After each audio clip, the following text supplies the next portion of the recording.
we're going to move on and talk about the new generation era, early to mid '90s. Again, well, so at this point, Hulk Hogan has shifted his services over to WCW.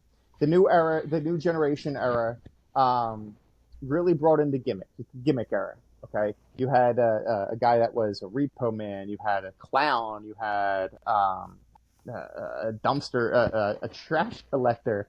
Do you remember any specific ones that stood out from you? And again, this isn't as a wrestling fan even. It was that ridiculous during this time. There was a hockey player. I'm Yeah, the pretty sure there was goon. a hockey, Yeah. and I'm gonna go back Yeah. from stuff that I learned later on. But I remember I had a friend in elementary school who was both into wrestling and into hockey, and he was super amped about it.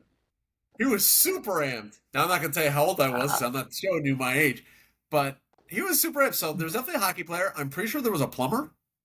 Pretty sure There there's a was a plumber. plumber. Uh, The there's a clown. dentist. The clown. I mean, don't get the clown. Let me just say real quick before I get into my top guy because we're hitting a lot of time here. One of the best. Behind the paint. The character, you hated him. He was one of the best in the WWE video game at the time at the arcade.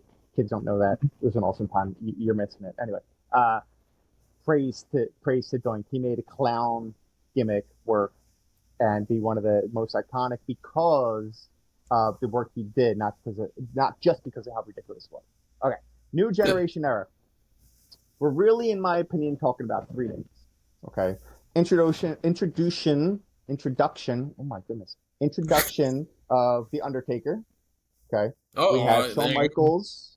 Hmm. Well, we have Shawn Michaels coming into the main event, and of course we have Bret Hart becoming the initial, face of WWF at the time, in my opinion. Yeah. So I put in between those three people, and this is why I'm going to start putting fingers down. Undertaker, okay. I'm not happy him there because as much of a main event player he was, they didn't build it around him yet. Okay, it comes in some different eras, and we'll get into some controversy there with my opinions. It comes down Wait, to wait. Pause. Hold sure, on one second. okay, What do you mean exactly? Like, what do you mean, like the with building? Taker. Yeah. What do you mean? Well, we're going to go back to a little bit of Hulk Hogan. He kind of really stomped out Undertaker with a bit of a fib, saying that when Taker beat him, I believe at SummerSlam for the belt, that he tombstoned Hulk, and Hulk's head hit off the mat and his spine. He made this big deal, making it seem like the Undertaker hurt him. Okay, that played a Okay. factor in him no longer getting that big main event push. It Yeah. wasn't about the Undertaker in terms of like it was he wasn't the marketable guy at the time. Gimmicky still, right? Got it. Still Okay. up high I don't want to say mid card in the main event all the time, right? But it was clear that the direction is they still wanted somebody that was actually, marketable on TV person. That couldn't be the dead man, right? You had Brett Yeah. and Shawn Michaels who attracted eyes, who attracted media attention, Yeah. It's right? hard to have a dead man as the face of your company.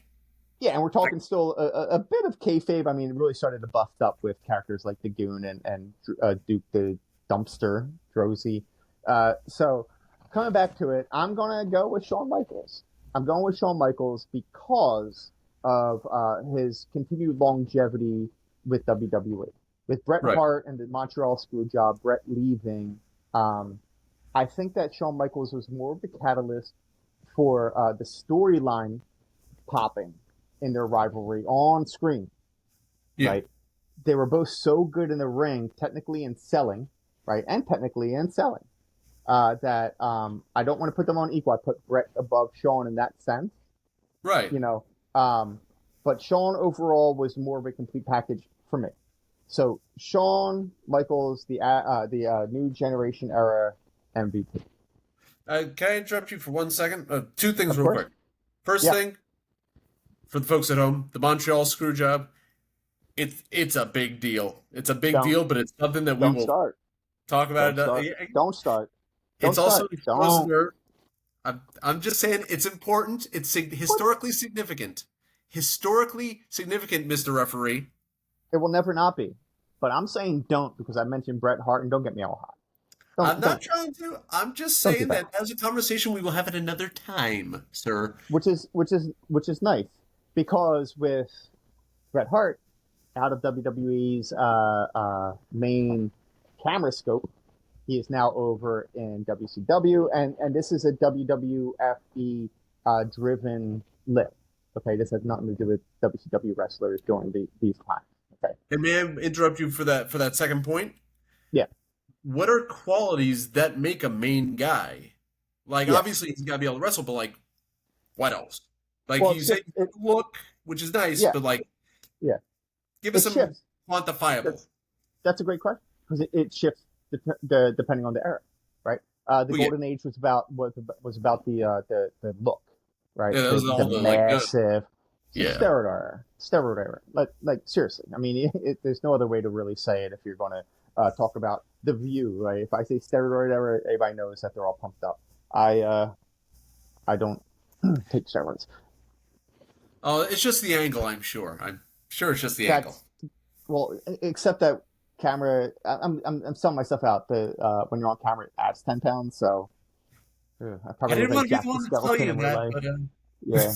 Well, I'm going to keep the focus up here on the beard because the beard is pretty. Okay. So for me, right, as we go, the new generation era was more about believability in the ring and telling that like right up on the line of kayfabe storylines, right? Like you're starting to think like with the characters, this doesn't feel totally real, but there's some serious tension here that is absolutely real because it was right. Brett and Shawn, it's historical in terms of what they had going on in the backstage. So we don't have to get to that because that will lead directly to the Montreal Screwjob, which I told you don't. Okay.